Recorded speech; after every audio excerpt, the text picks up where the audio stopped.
as people, collectively, people must actually give some kind of due respect to the Ghanaian voter.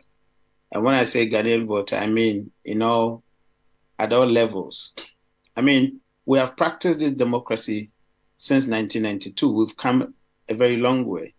And you would expect that people would have become much more complex in their understanding of democracy, much more, what do you call, complex in their behavior or their understanding of the behavior of the politician.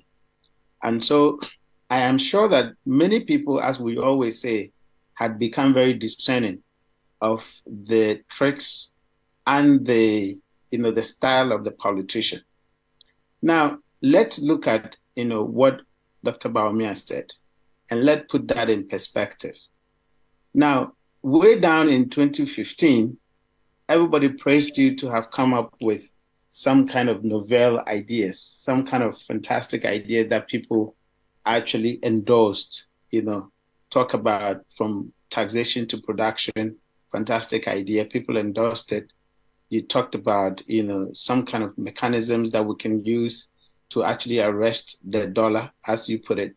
You talked about so many other theories that people thought that it was good to hear.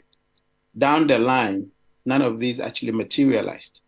So, as a messenger of a message, once that credibility has been reduced or had been challenged as a result of your failure of achieving this, I don't think people then would trust your words or would actually hold your word to a high esteem when you then follow up with some of these criticisms that you're actually going about doing.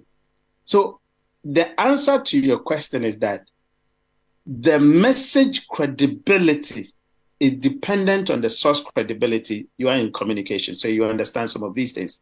In communication theory, source credibility is very important as much as message credibility.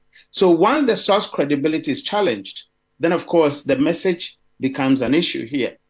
I'm not sure that many people would actually buy into Dr. Bawumia's supposed or so-called the criticisms of Mohammed's, position, when you yourself had actually failed on a number of occasions to really, hold true or hold forth the kind of things that you said.